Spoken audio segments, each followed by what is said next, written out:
Olá, pessoal. Hoje nós vamos falar sobre a nova ordem mundial e a globalização. Professor, o microfone é todo seu e muito obrigada por mais uma aula. Olá, Camila. Olá, os demais inscritos do canal. É uma grande honra, uma grande satisfação aqui mais uma vez. E dessa vez vamos falar, de um tema muito falado, mas dessa vez vamos ampliar um pouco mais a discussão, tá? Desde já, agradecendo as visualizações, agradecendo os comentários, as curtidas. A participação de vocês é muito importante para o canal. E desde já, puxando um pouco de saco, do próprio canal, siga a nossa querida Camila, acompanhe as informações e principalmente as aulas dos professores, que é muito importante para todos nós. É um grande aprendizado e é uma grande lição. Bom, mudando de assunto, um tema que vale lembrar, é um tema que puxa muito a nossa atenção. E para isso eu convido você para discutir comigo. E eu vou te indagar com perguntas. O que é a nova ordem mundial? O que é a desorganização mundial? E o que é a civilização ocidental? Eu não vou explorar muito a civilização ocidental, até porque temos um curso, provavelmente daqui a um tempo em andamento, o Alan Frutuoso vai dar seguimento, então eu não vou me externar muito sobre a civilização ocidental. Vou só dar uma pincelada, mas eu vou discutir dentro do assunto. Bom, o que é nova ordem mundial? É a primeira pergunta. E aí que eu quero que você reflita. Realmente você já tem essa resposta pronta na sua cabeça. E para que isso saia de uma forma um pouco diferente do que é a nova ordem mundial, aquilo que você sabe, eu gostaria de te mostrar um outro lado do que se fala, do que é entendido, pelo menos pelos intelectuais, pelo mundo, e principalmente historiadores e especialistas em relação internacional. O que é entendido principalmente no que tange à ordem mundial? A ordem mundial é o equilíbrio de forças entre países no plano internacional, que é a forma, o jeito das grandes nações se relacionarem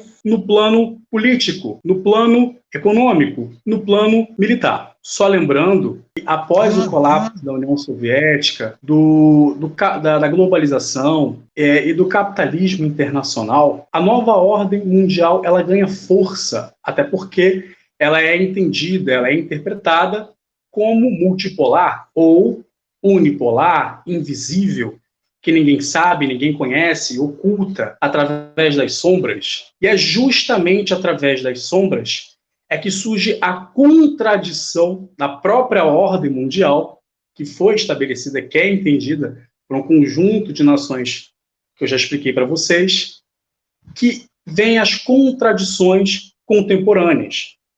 E dessas contradições contemporâneas, temos as ordens políticas e econômicas e sociais estabelecidas, mas que são confrontadas, que são questionadas, que mostra ao mundo uma desorganização. E dessa vez, elas são estabelecidas por estados nacionais.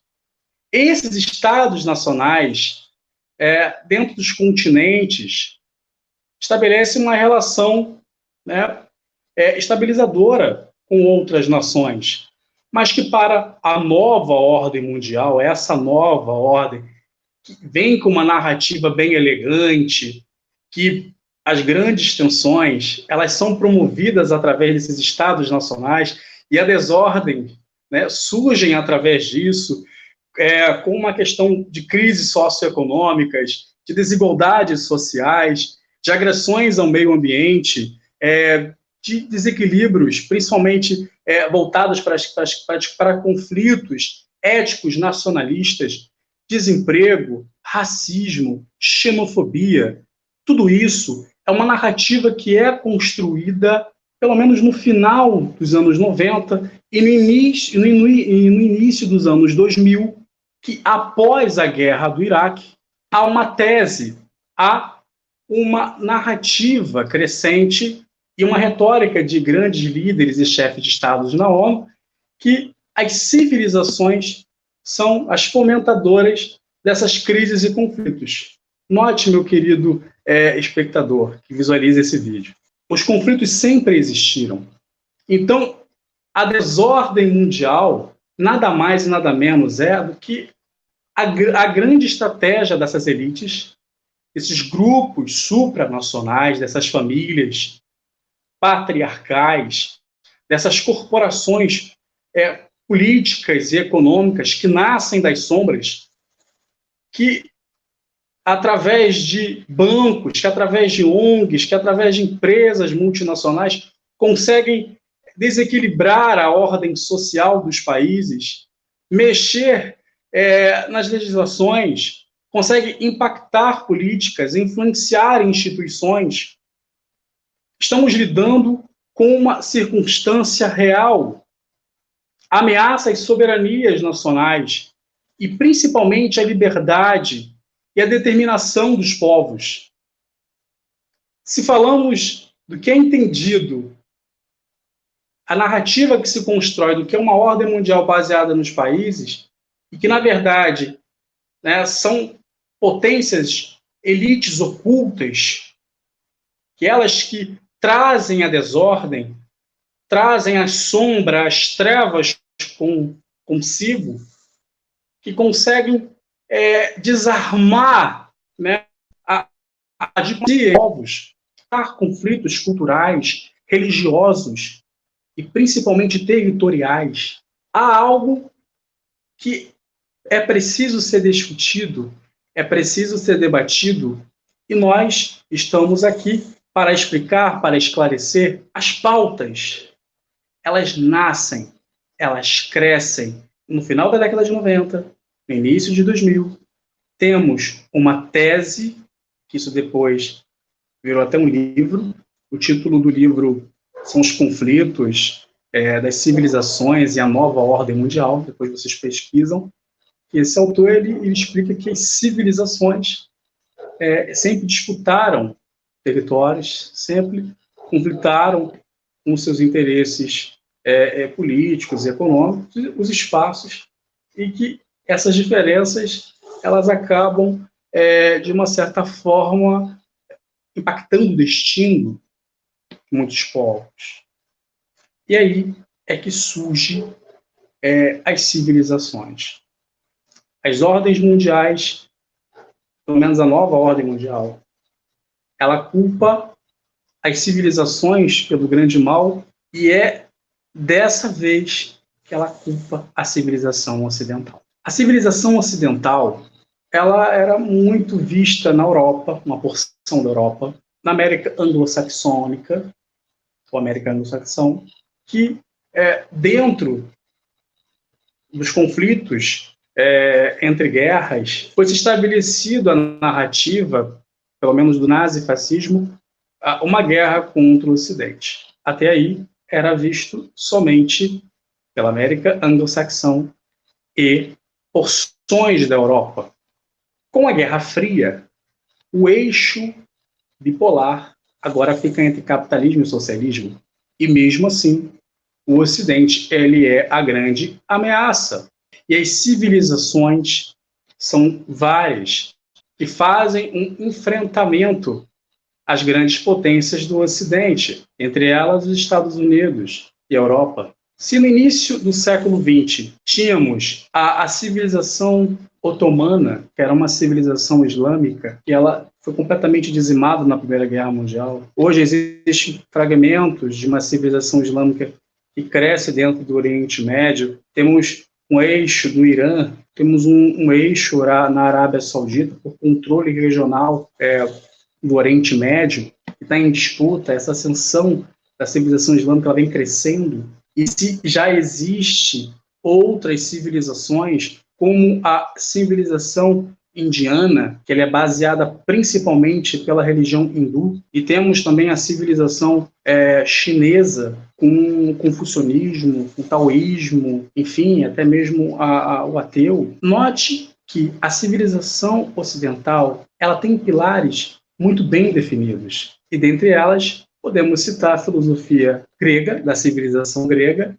o direito romano, da civilização romana, e judaico-cristã, que foi crescente durante as influências da Igreja Católica e depois dividiu espaço com o protestante. Esses pilares da civilização ocidental sustenta virtudes, valores que as outras civilizações, de uma certa forma, estranham e querem conflitar. E é através das elites globalistas, junto com essas civilizações do Oriente, que tentam, através da ONU, um espaço mundial, desequilibrar e instabilizar o Ocidente. O Ocidente, ele não pode ser entendido como uma instituição política.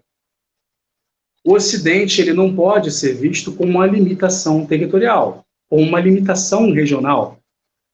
Ele é construído pela história, ele é construído por entidades religiosas, políticas e sociais. Uma coisa que eu quero enfatizar aqui, meu querido, ou minha querida, que dentro de outras civilizações, principalmente a chinesa e a hindu e a islâmica, temos um estado núcleo de decisão. Essas civilizações possuem uma centralidade política, religiosa e fundamentalista, enquanto o Ocidente, a civilização ocidental, possui unidades políticas. É diferente de outras civilizações. E que o que traz a instabilidade dentro do Ocidente não só são as outras civilizações dentro do contexto da ONU, mas as próprias instituições políticas que estão muito bem espalhadas por dentro do Ocidente. E está as elites globais, que são unidades de força, que são unidades repressivas em relação à soberania dos povos. A civilização ocidental, ela foi constituída, ela foi construída através de pilares que remodelam a sociedade. Os indivíduos se encaixam, são pertencentes à civilização. Muito se discute que a América Latina não faz parte do contexto do Ocidente, separam completamente por outras virtudes, outras linhas. Eu já vou explicar para vocês. A América Latina, ela é conhecida como uma civilização latino-americana, baseado através da colonização dos europeus, mas tem, as suas raízes antropológicas, as suas raízes sociais, as suas raízes políticas, povos indígenas, negros da África, e tudo isso se miscigenou com o tempo. Essas heranças socioculturais, essa miscigenação acabou dando essa característica do que é a civilização latino-americana, e que agora, com forças contrárias aos pilares do Ocidente, tentam declinar o Ocidente. E é justamente a civilização latino-americana, ela se sente parte ou pertencente à civilização ocidental, até porque veio de bases também das colonizações. Só lembrando a todos que fomos colonizados pelos portugueses. As outras repúblicas aqui da América Latina são frutos de colonizações espanholas. Então, como exemplo que nós podemos citar para vocês, o próprio Paraguai, ele como base histórica e como base de colonização, são os hispânicos. Aliás, toda a América Latina foi colonizada por espanhóis e portugueses. É uma herança sociocultural e depois foi se miscigenando com povos nativos, com incas, com maias, com astecas, com ingerês, com tupi-guarani. Então, como não podemos fazer parte do Ocidente? Como não? Isso é uma indagação que especialistas fazem com propriedade em certos assuntos. Mas nós, enquanto povo, enquanto sociedade pensante, devemos não só buscar na literatura, mas também buscar a nossa base histórica, a nossa antropologia cultural, a nossa antropologia social e religiosa. Então, para nós aqui discutirmos e ampliarmos mais, o Ocidente, ele não pode ser movido por entidades de forças políticas. Não, são construídos através de unidades que o próprio povo, os povos, esse obedecimento a uma classe, a uma parte de um todo. Eu quero que você entenda que o Ocidente ele é muito mais do que um Estado nacional. Ele é muito mais do que uma cidade-estado. ele é muito mais do que um império, ele é muito mais do que uma república. Ele é muito mais do que a federação. São indivíduos que compactuam o mesmo sentimento, as mesmas identidades, os mesmos ritos, as mesmas práticas alimentares também, até similaridades regionais. Então, o Ocidente é uma particularidade que vai se espalhando, que vai se regionalizando e, ao mesmo tempo, ele vai se completando. Essa transição, ela, através dos tempos, através das gerações, são sadias. Então, o Ocidente ele está sendo ameaçado por suas próprias unidades políticas progressistas e burocratas. Desde a Primeira Guerra Mundial, as nossas elites, que eram elites conservadoras, que eram autocracias, elas foram substituídas por burocracias. E isso se deu através da Primeira Guerra Mundial, que surgiu o nazifascismo, que surgiu o comunismo. Eu também quero enfatizar para vocês que hoje o grande centro desestabilizador do Ocidente é a ONU e os seus demais órgãos supranacionais, a OMS, que é um braço direito da civilização chinesa, que é um estado núcleo de intenções e de dominação imperial sobre o Ocidente. Longe de mim, claro, apregoar algum tipo de xenofobia, até porque não é xenofobia, é simplesmente defender as identidades culturais e nacionais. Até aqui, o nacionalismo ele não é expansionista, diferente do nazifascismo. Ele é o nacionalismo através da preservação da identidade. Note que não é um nacionalismo. O que o nazismo praticou foi verdadeiro imperialismo. Até o próprio Felipe Martins já explicou sobre isso, a diferença de nacionalismo para imperialismo. Então, o Ocidente é importante para a vida dos indivíduos, até porque a própria civilização também está acima da sociedade. Se temos a civilização humana, temos pequenas identificações regionais, que estão além do território, além de questões políticas, e é a civilização ocidental, os pilares que fundamentam essa construção de relações harmoniosas que foram de antepassados. A ONU, nesse exato momento, por entidades políticas progressistas e outras cadeiras, justamente no Comitê de Segurança da ONU, tem se discutido muito o papel do Ocidente sobre as outras civilizações. E é justamente a partir da guerra contra o Iraque, que foi através da gestão de George Bush, Partido Democrata, se repensou a tese do conflito entre civilizações e diminuiu o papel do Ocidente e fragmentar o Ocidente com outras civilizações para diminuir sua força, o seu papel no contexto histórico de construção. Note que as narrativas que estão sendo construídas através de pautas identitárias, de pautas politicamente correto, multiculturalistas, elas possuem uma camada recentista por parte histórica e culpam a civilização ocidental, culpam o capitalismo, mas o capitalismo é um fenômeno econômico domesticado pelas elites.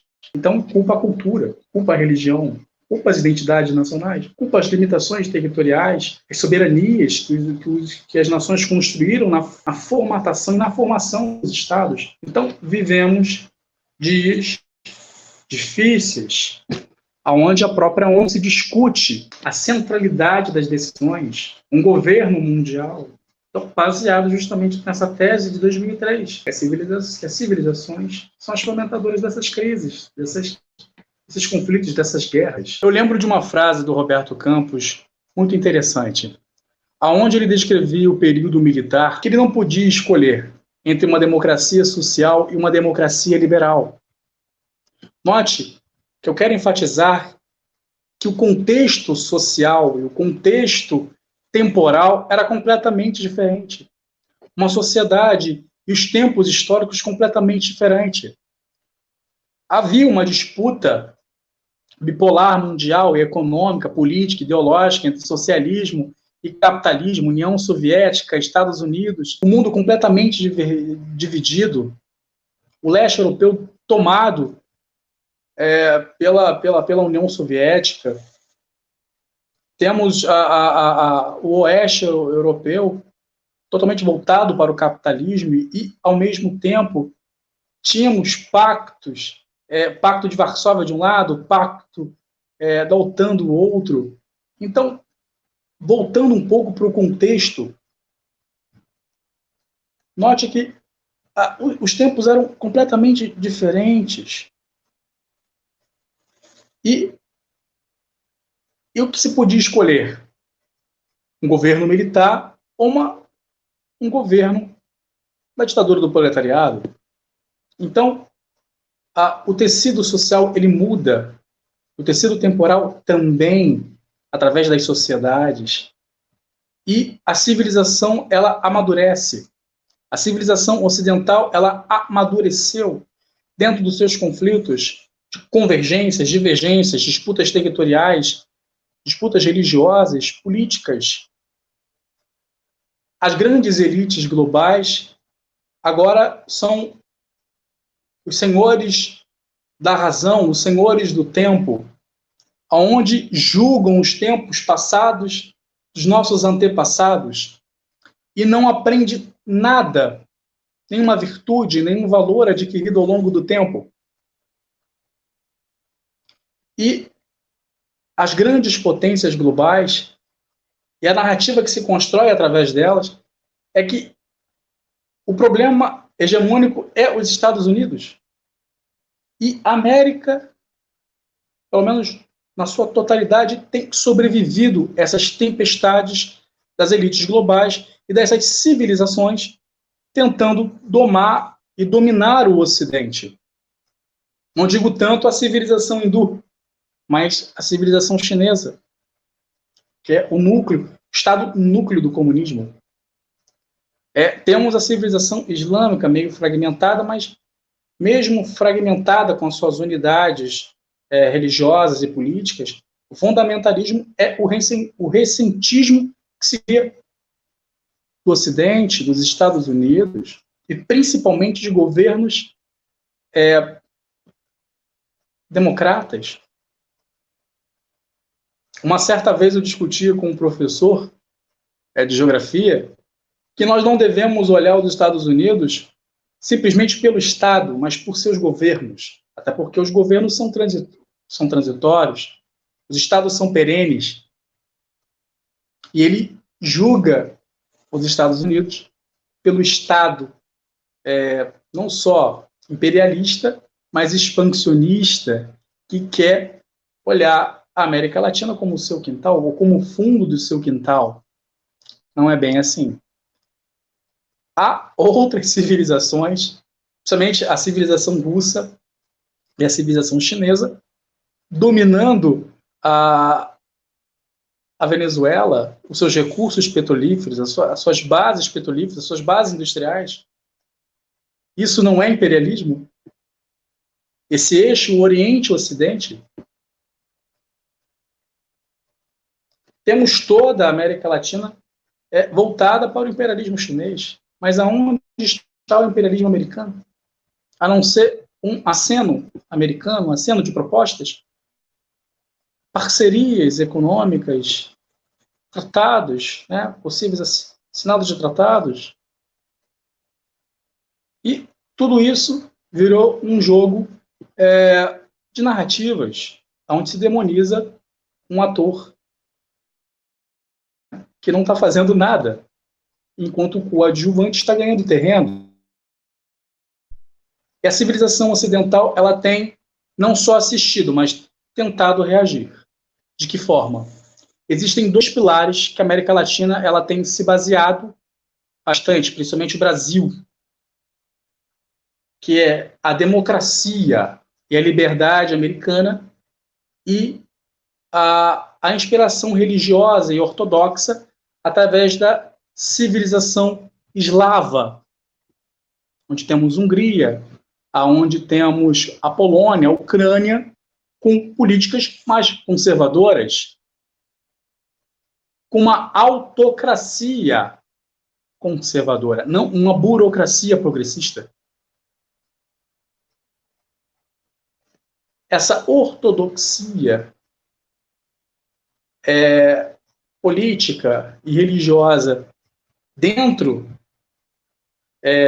da parte dessa região eslava salvou não só a cultura da sociedade nacional desses estados, como também das possíveis gerações. E é isso que o Brasil tem se espelhado na democracia americana, na liberdade americana e nas políticas conservadoras e religiosas da civilização eslava. Não é de muito tempo que se observa que o presidente Bolsonaro, e principalmente o seu filho Flávio Bolsonaro, tem tido um certo entendimento, uma admiração pela Polônia, que foi bravamente heróica, resistindo ao nazifascismo e ao comunismo, um povo que, além do sofrimento, pôde resistir e pôde se fortificar culturalmente dentro de uma, não só sociedade, mas também dos pilares familiares dos seus valores. Isso é herança do Ocidente, isso é herança daquilo que a gente vem construindo ao longo do tempo. A filosofia está sendo substituída. Perceba que há um reordenamento, uma mudança de narrativa histórica. Se você mudar as bases filosóficas, vamos tirar a filosofia grega, vamos tirar a base da civilização grega, vamos tirar a filosofia, o direito romano, a civilização romana dentro do contexto da civilização ocidental, vamos abolir a religião judaico-cristã da base institucional das comunidades, das escolas. Vamos tirar o anticristo depois de Cristo, governo de São Paulo. Aos poucos, essas entidades políticas, essas famílias ricas, que concentram grandes poderes financeiros e globais de influência política, elas não só detêm as influências, mas também as decisões dentro dos Estados nacionais de ONGs, empresas, bancos, enfim. Adam Smith, quando escreveu A Riqueza das Nações, ele se baseou dentro de uma economia de mercado baseado na pauta moral, respeitando a realidade e o contexto das sociedades, que poderia haver uma relação econômica e comercial entre os povos, desde que não ferissem soberanias. Mas que isso foi mudando ao longo do tempo. A economia de mercado ela foi domesticada dentro de um sistema oligopólio e de monopólios. Cartéis foram sendo formados, cartéis regionais, caciques dentro das unidades da federação estão com certo controle, né, social, de bairros, de comunidades. Isso tem se diversificado, principalmente dentro do Ocidente, dentro da América Latina, que grandemente a sua população, majoritariamente, é católica, é protestante, é cristã. Então, a civilização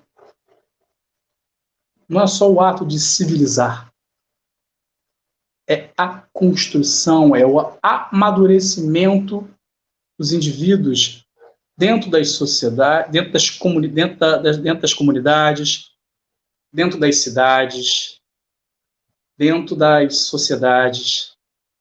note que isso ele vai complexando ainda mais.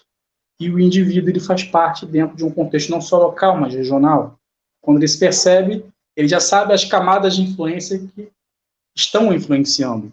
E a civilização é essa camada, né, essa última camada resistente que faz com que os indivíduos sobrevivam através da sua herança cultural, memória coletiva, dos seus antepassados, até mesmo na questão da educação, na criação dos seus filhos.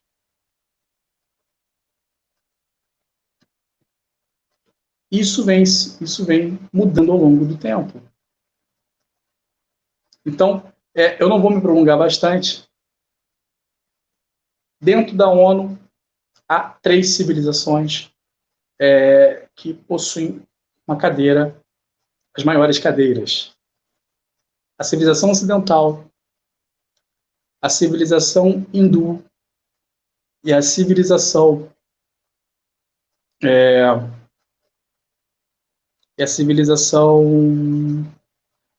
hindu, a civilização ocidental, a civilização islâmica estão dentro do Ocidente. Você imagina, entidades políticas progressistas no controle da ONU, as cadeiras, justamente no Conselho de Segurança, e você tem essas civilizações com um certo ressentismo, com uma certa mudança regional dos padrões ocidentais. Com esse conceito de mudança, de trazer a sua contribuição, né, de experiência da sua própria civilização para o Ocidente. Então, é um distúrbio que se cria dentro do mundo ocidental. Sim, nós somos pertencentes ao mundo ocidental e aos valores e às virtudes dentro de pautas morais, éticas, religiosas. E a geopolítica, ela cresce muito com isso. Porque não é uma geopolítica baseada, principalmente, no relativismo, num olhar completamente abstrato. Não, sim, mas de um olhar substancial, concreto, de você não só entender a realidade, mas também de você fazer uma leitura de reações de mudanças locais que podem se perpetuar ao longo do tempo, ao longo de grupos, das redes sociais, das informações, desse movimento, que é um movimento cultural de fortalecimento da nossa unidade nacional, mas também dos pilares da civilização ocidental. Espero que vocês tenham compreendido. Passo a bola para a Camila. Pessoal, espero que vocês tenham gostado. Professor, muito obrigada pela aula de hoje.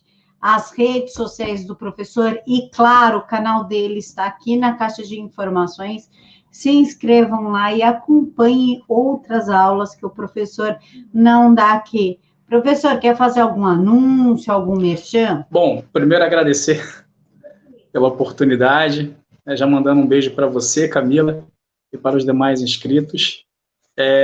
Me sigam no Twitter, Geografia T, tem uma página também no YouTube. Obrigado também, porque em 2 semanas já tive 100 inscritos no canal, pelo menos em 1 semana e meia. Isso foi uma grande mudança. Obrigado pelo retorno. Sempre tenho gravado vídeos, postado algumas informações, alguns até de cunho também econômico, político, para poder informar. Se inscreva, dá o seu sininho lá, para você receber as notificações, receber os vídeos, e dá uma curtida, comentando e participando, porque a opinião é muito importante. Mesmo porque, pessoal, um professor de geopolítica de direito é uma coisa rara. Então, quando a gente acha, a gente cuida bem, certo, professor? Verdade. E muito, bastante. Pessoal, então é isso. Fiquem todos com Deus. Quero lembrá-los que lá no canal do Tribuna Diária tem uma entrevista com o professor Ricardo Felício, o link está aqui na caixa de informações, em que ele fala sobre a fake news do aquecimento global e a fake news do vírus chinês e o que isso causou. Mil beijos no coração de todos. Fiquem todos com Deus.